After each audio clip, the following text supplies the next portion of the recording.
আমার দেশের প্রধান দুশমন, আমার দেশের তুলনায় তার বাহিনী বড়, আমার দেশের তুলনায় তার অস্ত্র বেশি, অ্যাটম বোমা আছে তার হাতে। তো বস্তু পূজারী কি মনে করবে? লড়াই নয়, কত জাদু হও, গোলামি করো, দাসত্ব করো। কিন্তু তুমি যদি দাসত্ব করো, গোলামি করো, তোমার ইজ্জত সম্মান নিয়ে, তোমার ধর্ম ইসলাম নিয়ে তুমি বাঁচতে পারবে না।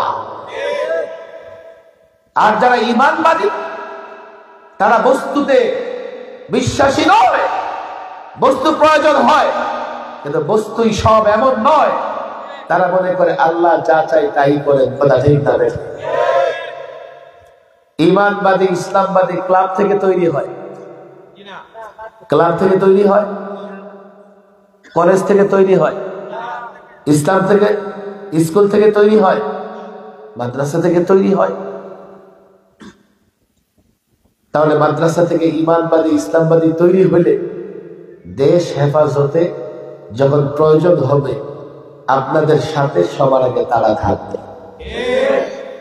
তারা বিশ্বাস করে একজন মুসলমান বাচ্চা যদি ঈমান থাকে, ইসলাম থাকে, সে কখনো দুর্বল হতে পারে না। একজন মুসলমানের বাচ্চা অ্যাটম বোমার চাইতেও শক্তিশালী। যদি কাল হিন্দুত্ববাদীরা, যদি কাল মূর্তি পূজারীরা, যদি কাল পৌত্তলিকরা আমার দেশে আগ্রাসন চালায়, আল্লাহর কসম করে বলি, বস্তু পূজারীদের খুঁজে পাওয়া যাবে না। যারা ঈমানবাদী, যারা ইসলামবাদী, তারাই সবার আগে মাঠে ঝাঁপিয়ে পড়বে। তোমরা পৌত্তলিক আর হিন্দুত্ববাদীদের চেনো না। হায়দ্রাবাদ একটা স্বাধীন রাষ্ট্র, এক রাতে আগ্রাসন চালায়া হায়দ্রাবাদকে ওরা দখল করে দিয়েছে। কাশ্মীর একটা স্বাধীন রাষ্ট্র, শেষ পর্যন্ত কাশ্মীরের স্বায়ত্ত শাসন বাতিল করে সেনা শাসন জারি করে আজকে কাশ্মীরকে এমন করে ফেলেছে, মাদ্রাসা তো নাই, সেখানে একটা কিন্ডারগার্টেন পর্যন্ত নাই। কে বলেছে বাংলাদেশকে আগ্রাসন চালাবে না? তারা সুযোগ পেলে বাংলাদেশের উপর টর্চার করে। কথা ঠিক না? বেঠিক? কদিন আগে তো দেখেছি হঠাৎ করে বাঁধ খুলে দিয়ে ফেনী, লক্ষ্মীপুর, নোয়াখালী, কুমিল্লা পানিতে ভাসায় দিয়েছে। এর আগের বছর সিলেট অঞ্চল ভাসিয়ে দিয়েছে। তিস্তা ব্যারেজ আর ফারাক্কা ব্যারেজ দিয়া আমার যখন পানির প্রয়োজন হয়, পানি বন্ধ করে দেয়। আমার দেশে যখন বর্ষা মৌসুম থাকে, পানির প্রয়োজন নাই, তো পানি ছেড়ে দিয়ে বন্যায় ভাসায়া যায়। বাংলাদেশের সংখ্যালঘু নির্যাতিত হয় না। এবং এলাকাবাসী ও যুব সমাজের উদ্যোগে আয়োজিত চতুর্থ বার্ষিক ইসলামী জলসা ওয়াজ মাহফিলের মোহতারাম সভাপতি, এই মাদ্রাসার প্রতিষ্ঠাতা পরিচালক, ঢাকার ঐতিহ্যবাহী দীনী শিক্ষা প্রতিষ্ঠান জামিয়া হুসাইনিয়া আশরাফুল উলুম বরকাতরা মাদ্রাসার শুরা সদস্য, অন্যতম পরিচালক এবং সিনিয়র মুহাদ্দিস,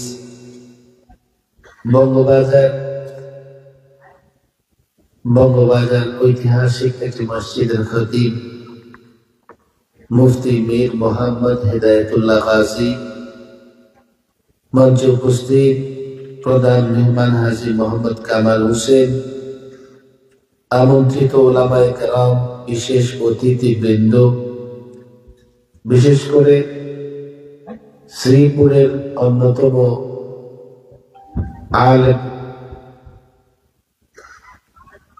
শ্রীপুর মফিজিয়া মাদ্রাসার পরিচালক মাওলানা মুফতি শামীম আহমদ এবং আরো একজন বিদগ্ধ আলেম দ্বীন হযরত মাওলানা মাসউদুর রহমান, বাংলাদেশ খেলাফত মজলিস গাজীপুরের সভাপতি, এবং আমাদের আরেকজন ভাই মুফতি নাসির উদ্দিন সাহেব, সিনিয়র সহসভাপতি, বাংলাদেশ খেলাফত মজলিস। বড় কাটরা থেকে আরো দুজন মুহাদ্দিস সাহেব এখানে এসেছেন, হযরত মাওলানা মঞ্জুর মুজিব এবং মাওলানা মনসুর সাহেব। মূলত অনেক উলামায়ে কেরাম এখানে এসেছেন, কেননা সবাই মাওলানা মীর মোহাম্মদ হেদায়েতুল্লাহ গাজী সাহেবকে মহব্বত করেন। এবং ব্যবসায়িক ব্যয়ও এসছেন। সুন্দর একটি দিনী প্রতিষ্ঠানের সূচনা এখানে হয়েছে। আমি এই তো এখানে আসার পথে পুরো সুন্দর একটা মসজিদ এবং মাদ্রাসা দেখে আসলাম। অনেক সুন্দর পরিকল্পনা নিয়ে কাজী সাহেব অগ্রসর হচ্ছেন। সামনে আরো 1 বিঘা জায়গা দিবেন এবং ডানে বামেও জায়গা আছে, ওনার নিজের জায়গা।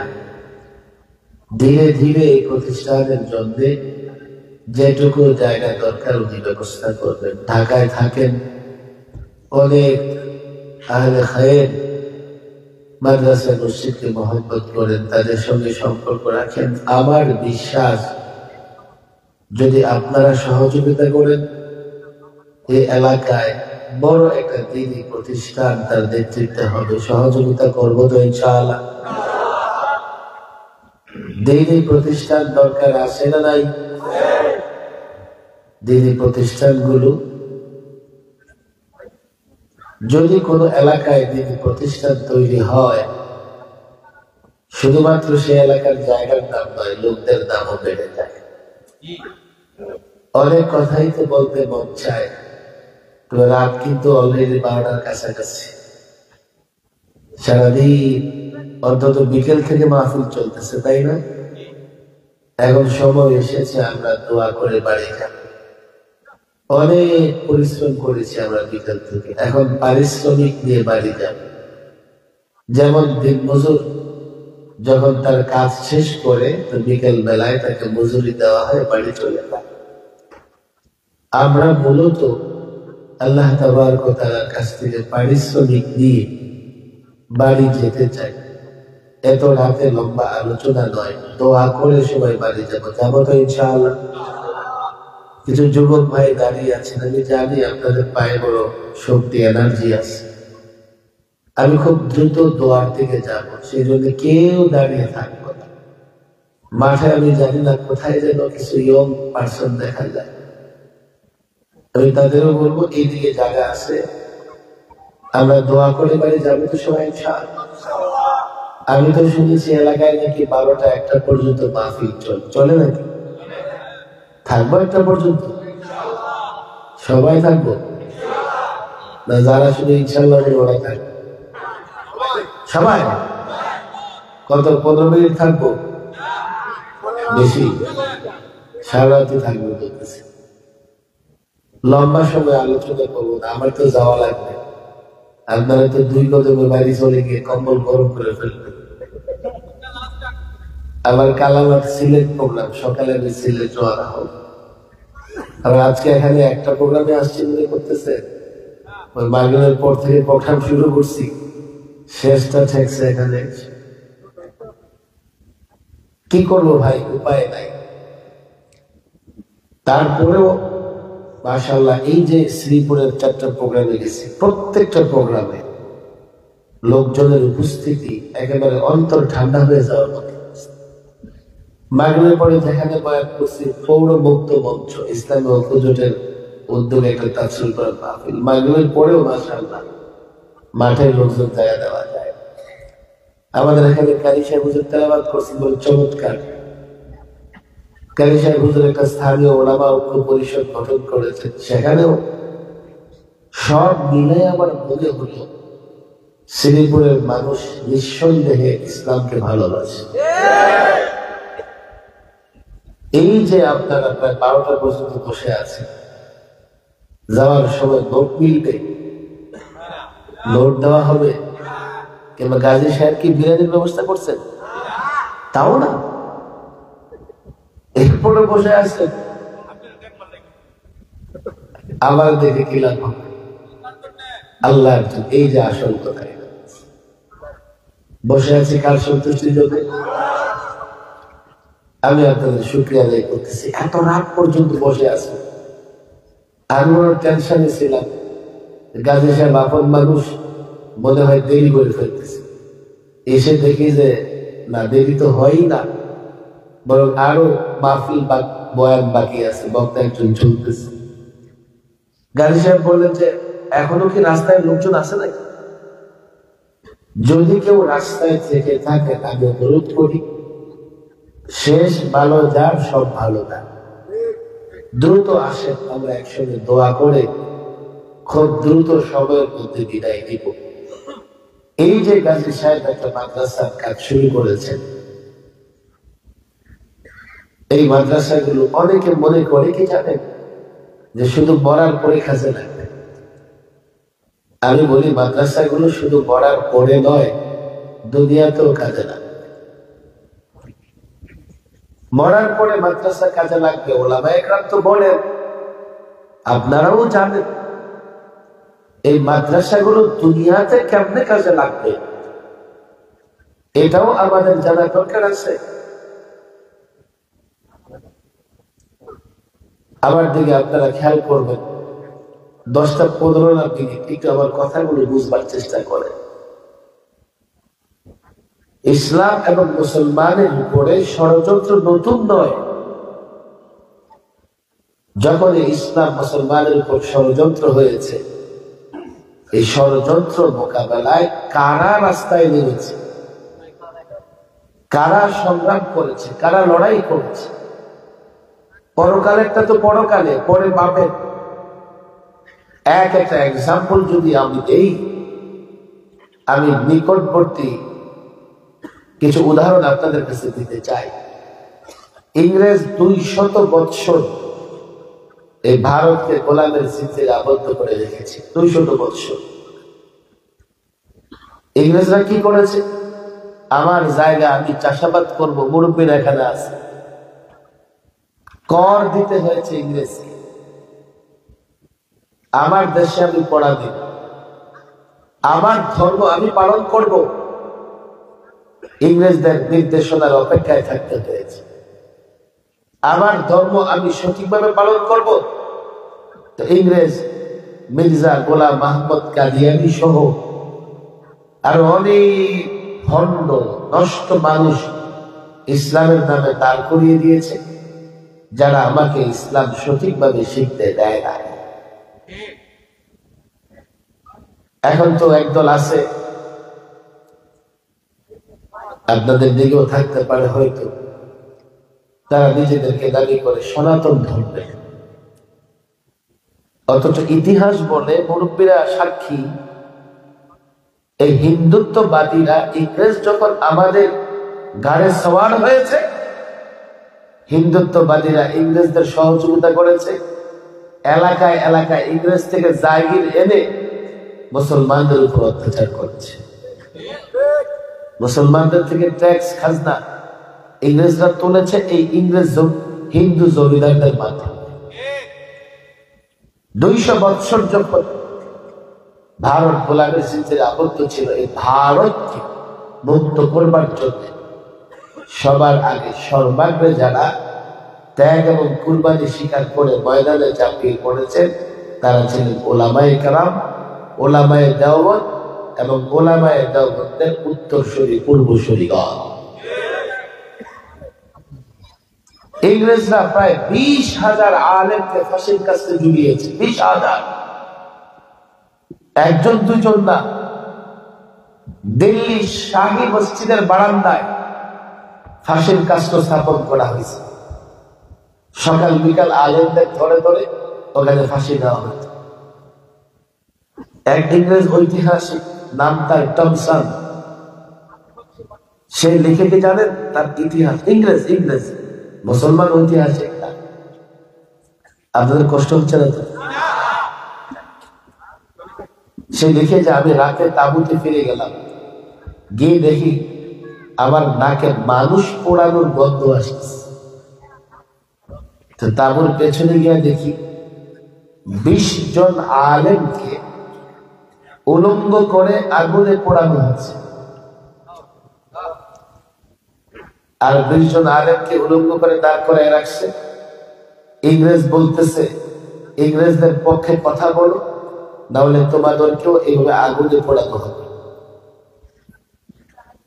ঐতিহাসিক সে বলে, আমার স্রষ্টার শপথ কসম, 20 জন আলেমকে আগুনে পড়ে দেখেও, আগুনে পড়তে দেখেও অবশিষ্ট আলেমরা ইংরেজদের কথায় রাজি হয় না।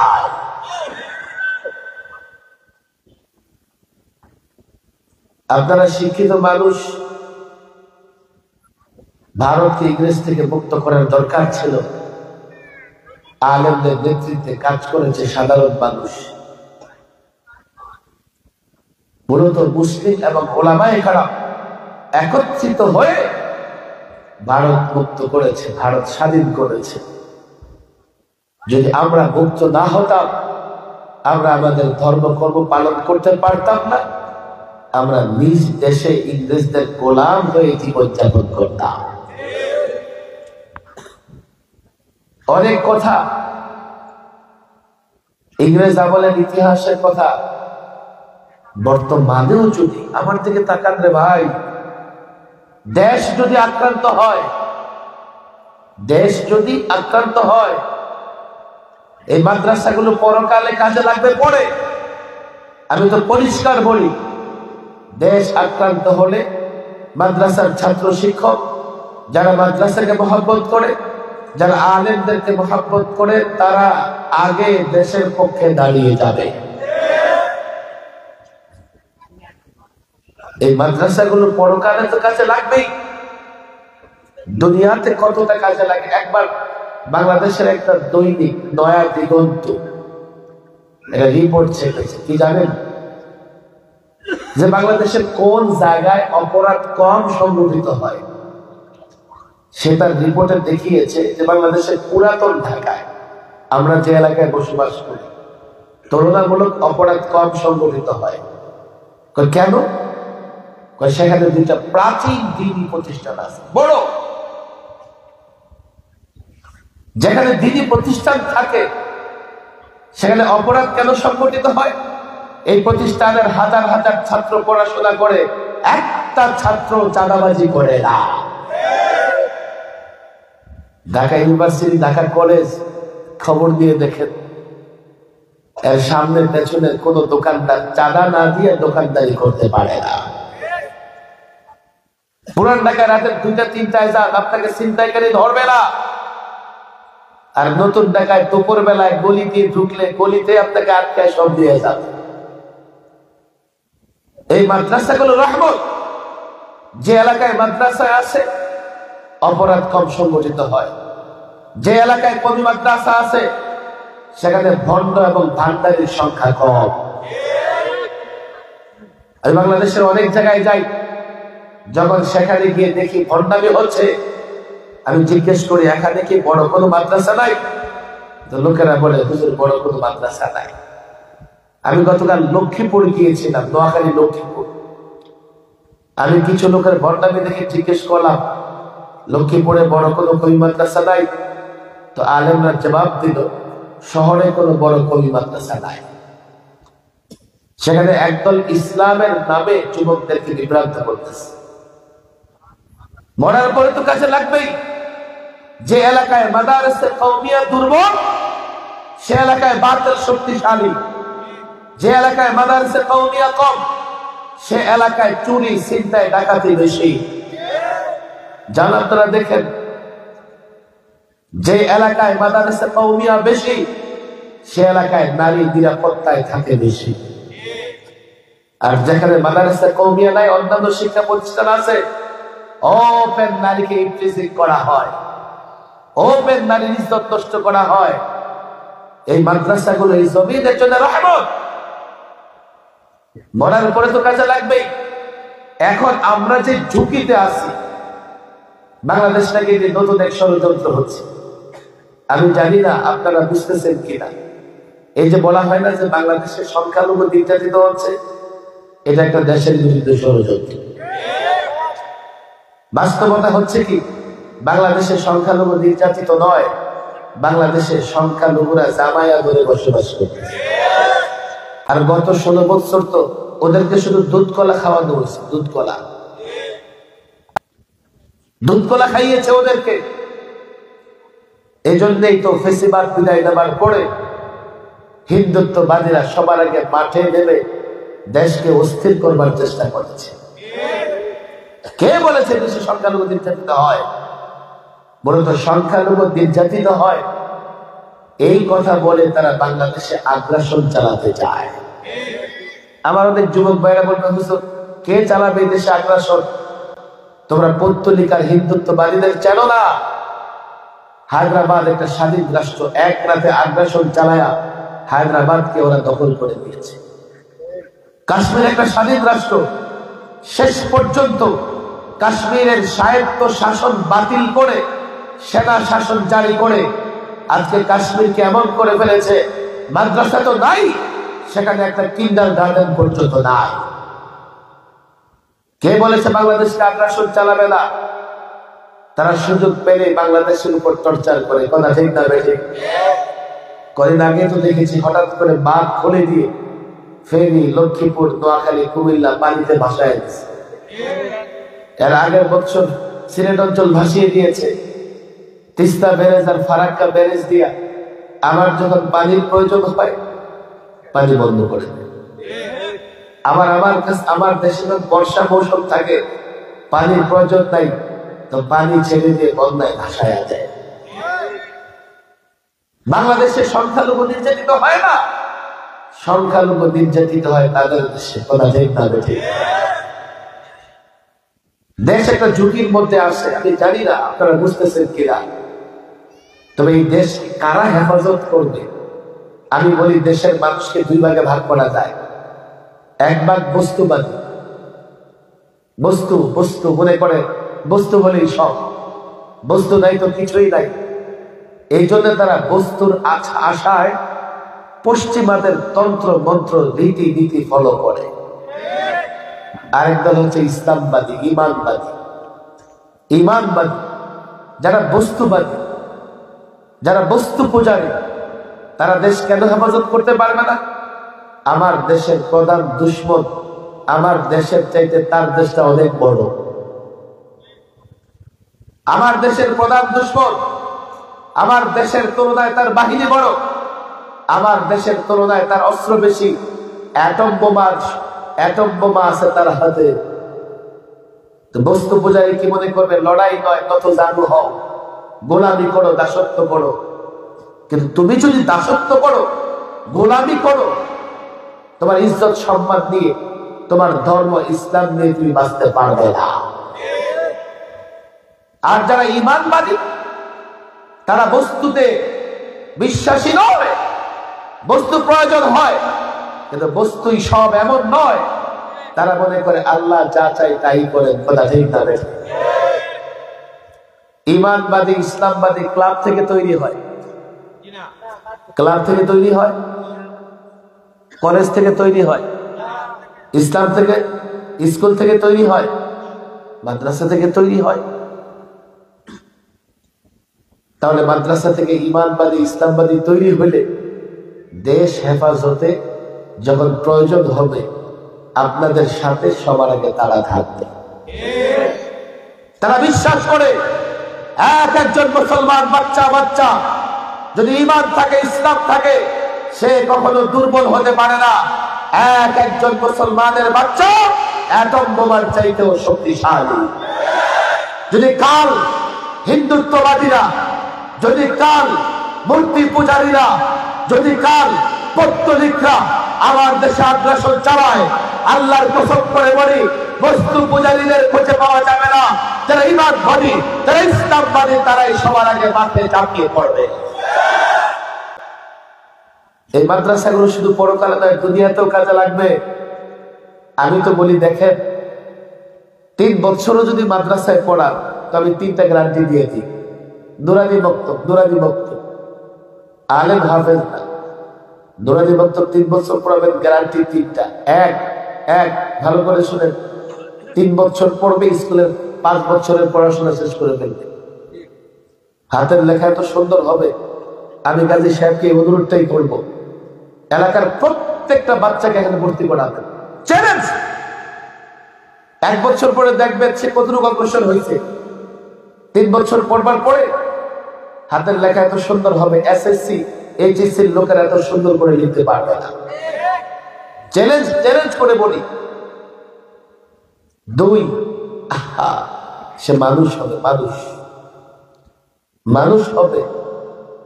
মানুষ না হয়ে যদি ডাক্তার হয়, তো রোগীর পকেট কাটতে কাটতে কলিজা পর্যন্ত কেটে ফেলবে। মানুষ না হয়ে যদি ইঞ্জিনিয়ার হয়, বাঁশ মার্কা ইঞ্জিনিয়ার হবে, যেখানে দরকার রড সেখানে দিলে বাঁশ। মানুষ না হয়ে যদি অ্যাডভোকেট হয়, তো আপনাকে আদালত চত্বরে দৌড়াইতে দৌড়াইতে মাথা হবে ইন্টারন্যাশনাল এয়ারপোর্ট, আর পায়ের চামড়া থাকবে না। মানুষ বানাইতে হবে। যদি মানুষ বানান, আপনাকে বুড়ো বয়সে বৃদ্ধাশ্রমে পাঠাবে না। 3, কওমি মাদ্রাসার ছাত্র বা আপনার সন্তান যদি 3টা বছর শুধু পড়ে, মাদকাসক্ত হবে না। আপনাদের কষ্ট হইতেছে? আমি একটা কথা প্রায় বলি, কি মাদ্রাসায় শয়তান ঢুকে, ঢুকি কি ঢুকে না? এই জন্য কিছু পোলা পায় এত শয়তানি করে, মনে হয় যে শয়তান ওর ওস্তাদ। মাদ্রাসায় শয়তান ঢুকেও ছাত্রদের এই কথা বলে না যে একটু ইয়াবা খা, একটু গাঁজা খা, একটু মাদক দে। শয়তান এই কথা বলে না। বলবো তাহলে তো মাদ্রাসার শয়তান বড় ভালো। আর স্কুল কলেজ দেখেন, প্রাইমারি স্কুলের ছেলেরাও দল বেঁধে ইয়াবা গাঁজা খায়, আছে না নাই? মাদ্রাসায় কেন এই কথা কয় না? শয়তানেরও সময়ের দাম আছে। শয়তান যে মাদ্রাসার ছাত্ররা এই কথা বলবে, একটু ইয়াবা খা, একটু গাঁজা খা, মাদ্রাসার বাউন্ডারিতে ইয়াবা গাঁজা পাওয়া যায়, শয়তানের সময় নষ্ট হইব না? বরং শয়তান মাদ্রাসার ছাত্রদের কি বলে? নফল নামাজ পড়, নফল নামাজ পড়। বুঝলি ভালোই তো, তাই শুধু নফল নামাজ পড়বে। সেগুলো জাকারিয়া রাহিমাহুল্লাহ আবৃত্তিতে আত্মজীবনী লিখেছে। ওনার বাবা ওনাকে কিভাবে তরবিয়ত দিয়েছে, কিভাবে আলেম বানিয়েছে লিখেছেন। এক জায়গায় উনি লিখেন, আমি একদিন মাগরিবের পরে নফল নামাজে দাঁড়াই গেলাম। নফল নামাজে দাঁড়িয়ে গেছি, তো বাবা আমার পিছন থেকে এসে কান দেয় ধরছে, চুপ। আপনি বলবেন কি, হাই হাই হাই, নামাজ পড়তেছে, ভালো কাজ করতেছে। আরে তার নফল নামাজে লাগাই আছে শয়তান। মনে করবেন শয়তান যদি ভালো, আরে ভালো না। ইলম অর্জন করা ফরজ। শয়তান মনে করছে ওরা আলেম হইতে দিব না, ওরা আবেদ বানাবো, আবেদ ইবাদত করুক, আলেম যেন না হয়, আলেম যেন না হয়। আলেম হওয়া মানে কি জানেন? কোন এলাকায় যদি রাস্তায় একটা লাইট লাগানো থাকে, তো অন্ধকার রাতেও সেই পথ দিয়ে হাঁটতে কষ্ট হবে। আলেম মানে কোন এলাকায় যদি একজন আলেম থাকে, যত ফেতনাই আসুক না কেন, ওই এলাকার লোকদের হেদায়েতের পথে চলতে কোনো কষ্ট হয় না। আবেদ নিজে ইবাদত করতে পারবে, মানুষকে আলো দিতে না। শয়তান নফল নামাজে লাগায়া তাকে আলেম থেকে বিরত রাখতে চায়। এই জন্য আমি প্রায় বলি, ওই মাদ্রাসায় শয়তান ঢুকলেও মাদকের পরামর্শ দেয় না। অথচ আপনি খেয়াল করে দেখেন, আপনার ঘর, পাশের ঘর, প্রায় ঘরের যুবকেরা মাদকাসক্ত হয়ে পড়েছে। প্রায় ঘরে অশ্লীলতা, বেহায়াপনা, সন্তানের কারণে মা বাবা মুখ দেখাইতে পারে না, এমন ঘরের সংখ্যাই বেশি। 3 বছর মাদ্রাসায় পড়াবেন, এরপরে যদি অন্তত কপালে থেকে হাফেজ হবে, আলেম হবে, ডাক্তার বানাবেন, তো 3 বছর পরে ভর্তি করে না স্কুলে কলেজে। জান না, আমার ডাক্তার দরকার আছে, আমার ইঞ্জিনিয়ার দরকার আছে, কিন্তু সবার আগে মানুষ হওয়া দরকার আছে। যদি মানুষ হয়, এই দুনিয়াতে অপর মানুষ তার কাছে নিরাপদ থাকবে। তাহলে এই মাদ্রাসাগুলো দুনিয়াতেও কাজে লাগে কি লাগে না? পরকালে তো লাগবেই। এই মাদ্রাসাগুলো দুনিয়ার শান্তি, দুনিয়ার শৃঙ্খলার জন্য দরকার আছে, আছে না নাই? আমি আপনাদের কাছে অনুরোধ করব, প্রত্যেকের বাচ্চাটা প্রয়োজনে আমি গাজী সাহেবকে বলবো যে 2-3টা ভ্যান গাড়ি বানায় পাঠিয়ে দেবেন বাড়ি বাড়ি। আপনি সন্তান 1 বছরের জন্য দেন, যদি তাকে আমরা পরিবর্তন করতে না পারি, তাকে শিক্ষা দিতে না পারি, এরপর বছর নিয়ে যাবেন। নুরানি শিক্ষা, হযরত হাফিজ হুজুর রাহিমাহুল্লাহ, আল্লাহু আকবার। নুরানি শিক্ষার চিন্তা আল্লামা শামসুল হক ফরিদপুরি বাস্তবায়ন শুরু করেছে হাফিজ হুজুর, মাঠে কাজ করেছে কারি বেলায়েত হোসাইন। এই নুরানি শিক্ষা চালু হওয়ার পর এখন গ্রামের বাচ্চাদেরও কোরআন পড়া শুদ্ধ। আগে মসজিদের ইমামেরও কোরআন পড়া শুদ্ধ ছিল। নুরানি শিক্ষাটা এমন, দ্বীনি শিক্ষার পাশাপাশি প্রচলিত শিক্ষায়ও সে যথেষ্ট অগ্রসর হতে পারে।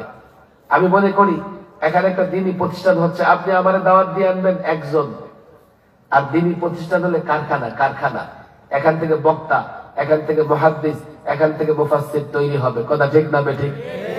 আমি কাজী সাহেবকে অনুরোধ করব একটা বড় জায়গা নিয়ে, এই বরকুল গ্রামের নাম কি বলেন, কি নাম? আপনাদের কাছে আমার অনুরোধ, সবাই নিঃস্বার্থভাবে সহযোগিতা করবেন, করবেন তো ইনশাআল্লাহ? নিঃস্বার্থ সহযোগিতা মানে গ্রামে যেটা হয় যে আমি কমিটিতে আছে কিনা, আমার পোস্টারের নাম আছে কিনা, এই ধরনের ঝামেলা গ্রামে হয় কি হয় না? এগুলো হলে তো সওয়াব হবে না। এইভাবে সহযোগিতা করতে হবে। আমার কোথাও নাম থাকুক আর না থাকুক, আমি সদস্য হই কিংবা না হই, সহযোগিতা করবো কাকে? সন্তুষ্ট করবার জন্য। এই একটা কাজ আপনারা করেন, মাশাআল্লাহ। এটা গ্রামের মাহফিলে কত মানুষ আপনারা দেখেন, শুধু দোয়াও যদি করেন, আমার বিশ্বাস এই প্রতিষ্ঠান এক সময় দারুল উলুম দেওবন্দের মতো হয়ে যাবে ইনশাআল্লাহ। দারুল উলুম দেওবন্দ এর চাইতে গ্রামে শুরু হয়েছে, এর চাইতে গ্রামে, দিল্লি থেকে 4 ঘন্টা লাগে যাইতে। এখনো গ্রামে একটা প্রতিষ্ঠান, আলাদা করে জায়গা নিয়ে না, মসজিদের বারান্দায়, কোন ঘরের নিচে না, আনার গাছের নিচে, এক ছাত্র এক শিক্ষক, ছাত্রের নাম মাহমুদ, শিক্ষকের নাম মাহমুদ, এক ছাত্র এক শিক্ষকের মাধ্যমে দারুল উলুম দেওবন্দ সূচনা হয়েছে। আজকে দারুল উলুম দেওবন্দ একটা বিপ্লবের নাম, একটা বিপ্লবের নাম। দারুল উলুম দেওবন্দের ছাত্র দাওয়াতুত তাবলীগের কাজে এগিয়ে, দারুল উলুম দেওবন্দের ছাত্র লড়াইয়ের ময়দানে এগিয়ে। দারুল উলুম দেওবন্দ তার ছাত্র, তাদের প্রভাব কি জানেন? তারা যাদের মোকাবেলায় মাঠে নেমেছে, দেওবন্দের ছাত্রদের মোকাবেলায় কেউ টিকতে পারে নাই। সর্বশেষ দেখো, নেটুর মোকাবেলায় তালেবান দাঁড়িয়ে গেছে, তালেবানদের মুখোমুখি নেটু হয়েছে বটে, নেটু তালেবানদের মুখোমুখি হয়ে টিকতে পারে নাই। আজকে বাংলাদেশও দেখেন, প্রত্যেকটা অঙ্গনে দেখেন, প্রত্যেকটা অঙ্গনে দেখেন, এদেশে একদল আছে রসুলকে মহব্বত করার দাবি করে, আল্লাহর নবীকে নিয়ে কটূক্তি হলে তারা ময়দানে নামে না। আরেক দল আছে হাদিসের প্রেম ভালোবাসা দেখায়, কিন্তু হাদিস সংরক্ষণ করার কোন ইনস্টিটিউশন তাদের নাই। আরেক দল আছে মুখে মুখে ইসলামের কথা বলে, তাদের জীবনে, ব্যক্তি জীবনে, রাষ্ট্র জীবনে কোথাও তাদের ইসলাম নাই। এই মাদ্রাসাগুলো এলেম এবং আমলের নমুনা, শুধু এলেম না, আমলও আছে। কথা ঠিক না বেঠিক? আরো মাদ্রাসা আছে না নাই? যান গিয়ে দেখেন, চিনতে পারবেন মাদ্রাসা না স্কুল। এলেম এবং আমলের সমন্বিত একটা রূপ। আমি আপনাদের হাতে পায়ে ধরে বলে যাই, মাদ্রাসা কওমিয়া থাকলে ইসলাম থাকবে। এই কওমি মাদ্রাসা না থাকলে ইসলাম কেমনে রাখবেন? অন্যান্য প্রতিষ্ঠানগুলোতে 2-4টা শব্দ থাকতে পারে, তার দেহের মধ্যে ইসলাম নাই, তো সে ইসলাম কোথেকে রাখবে? তার চাল চলনে ইসলাম নাই। আমরা এই মাদ্রাসা কওমি মাদ্রাসাগুলো এমন করে গঠন করছি, শিখে এবং আমল করে। কথা ঠিক না বেঠিক? অনেক রাত হয়ে গেছে, আমরা এখন দোয়ার দিকে যাব। অনেক মেহনত আমরা করছি, এই যে লম্বা সময় বসে আছি শীতের মধ্যে। এখন আল্লাহ তাবারক ওয়া তাআলার কাছে যে আমরা উজরত নিয়ে যাব, মজুরি নিয়ে যাব, পারিশ্রমিক নিয়ে যাব। আর আল্লাহ তাবারক ওয়া তাআলা এত ধন সম্পদ, ধন ভান্ডারের মালিক, রহমান রহিম, বান্দা যা চায় আল্লাহ সবকিছু দেন। যা চায়, গুনাহের না, অন্যায়ের না, যা চায় তাই দেয়। হাজার মানুষ প্রশ্ন করবে, হুজুর কই, কতদিন ধরে চাইতেছে আল্লাহ বিদেশ পাঠায় দাও, বিদেশ আল্লাহ বিদেশ পাঠায় না। কতদিন ধরে চাইতেছে আল্লাহ 1 কোটি টাকা দাও, 1 কোটি টাকা দাও, আল্লাহ 1 টাকাও দেয় না। আপনি কোন আল্লাহ যা চায় তাই দিয়ে দেয়, তাই দিয়ে দেয়। হাদিসের বর্ণনা এসেছে, মৃত্যুর পরে একজন মুমিন দেখবে তার জন্য নেয়ামত, তার জন্য পুরস্কারের অভাব নাই। সে অবাক হবে, হায় হায়, আমি তো কোনো আমল করি নাই, এত পুরস্কার কোত্থেকে? তখন থেকে বলা হবে, তুমি দুনিয়ায় অনেক কিছু চেয়েছিলা, কিন্তু আল্লাহ তাবারক ওয়া তাআলা মনে করেছেন তোমাকে দুনিয়াতে দেওয়া তোমার জন্য কল্যাণকর হবে না। আল্লাহ তো রহমান, আল্লাহর ধনভাণ্ডার অভাব নাই, যা চেয়েছিলা সব তোমার জন্য আখিরাতে রেখে দিয়েছেন। তখন সেই পুরস্কার দেখে বলতে থাকবে, হায় হায় হায়, দুনিয়াতে যদি আরো চাইতাম, দুনিয়াতে যদি কিছুই না পাইতাম, আমার সব দোয়া যদি আখিরাতে এসে কবুল হইতো, তাহলে আমি তো আরো বেশি কামিয়াব হইতাম। দুনিয়া তো শেষ, 60-70 বছর শেষ, আর আখিরাত পরকালে থাকতে হবে অফুরন্ত সময়। সেখানেই তো দরকার, সেখানেই তো দরকার। কোন দোয়া বান্দার বিফলে যায় না যদি না গুনার দোয়া করে। এই জন্য আমরা এখন মেহনত করেছি, আল্লাহর কাছে দোয়া কান্নাকাটি করে নিজেদের প্রয়োজন যার যা দরকার সব চেয়ে নিব কার কাছ থেকে? সকলে দুরূদ শরীফ পড়েন, দুরূদ শরীফ পড়েন, দুরূদ শরীফ পড়েন। আল্লাহু আকবার। আমাদের হেদায়েতুল্লাহ গাজী সাহেবের পিতা, আমি আসার সময় কবর জিয়ারত করে আসছি। বঙ্গবাজার মসজিদে 40 বছর টানা ইমামতি করেছে। সেই মসজিদে এখন গাজী সাহেব ইমামতি করেন। বাবার জন্য দোয়া চেয়েছেন। আমাদের অনেকেরই তো মা বাবা মা আছেন। আল্লাহু আকবার। আমরা নিজেদের জন্য দোয়া করবো তো ইনশাআল্লাহ। সকলে দুরূদ শরীফ পড়ি, দুরূদ শরীফ পড়ি।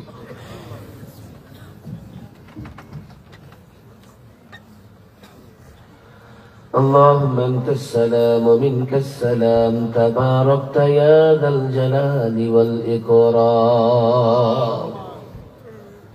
ربنا ظلمنا أنفسنا وإن لم تغفر لنا وترحمنا لنكونن من الخاسرين ربنا لا تزغ قلوبنا بعد إذ هديتنا وهب لنا من لدنك رحمة إنك أنت الوهاب يا الله يا أرحم الراحمين يا رب العالمين يا رب العرش العظيم يا أرحم الراحمين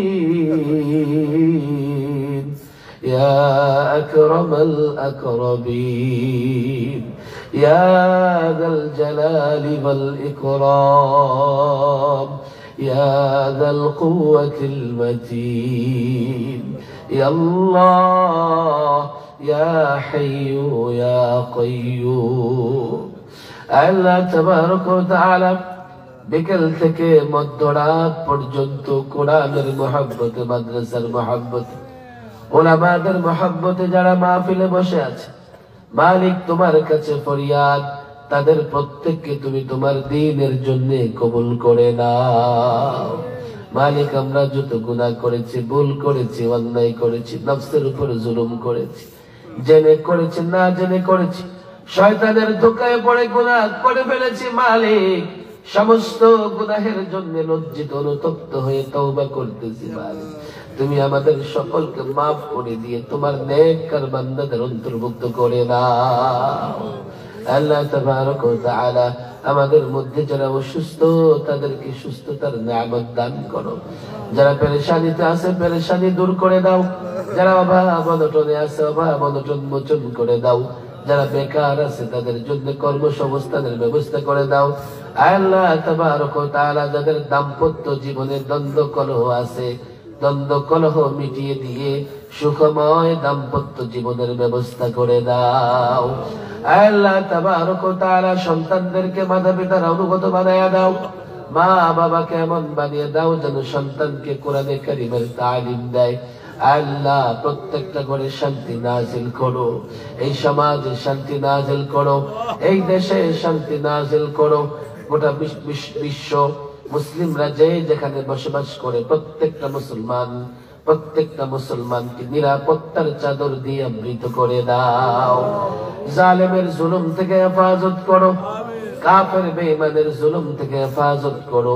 প্রত্যেকটা মুসলমান নরনারী বাচ্চা বাচ্চি সকলকে তুমি হেফাজত করো। আল্লাহ তাবারক ওয়া তাআলা একটা দ্বীনি প্রতিষ্ঠানের উদ্যোগে মাহফিল হয়েছে, মালিক এই প্রতিষ্ঠানকে তুমি দারুল উলুম দেওবন্দের মতো বানায়া দাও। এই প্রতিষ্ঠানকে এলাকার সকল মানুষের হেদায়েতের জরিয়া বানায়া দাও। আল্লাহ তাবারক ওয়া তাআলা এক একটা ছাত্রকে আলেম হাফেজে কোরআন বানায়া দাও। আয় আল্লাহ মুফতি মুহাদ্দিস বানায় দাও, আয় আল্লাহ দ্বীনের দায়ী মুবাল্লিগ বানায় দাও, দ্বীনের মুজাহিদ বানায় দাও, আয় আল্লাহ দ্বীন প্রতিষ্ঠার আন্দোলন সংগ্রামে শেষ রক্তবিন্দু পর্যন্ত দিয়ে চালিয়ে যাবার তৌফিক দাও।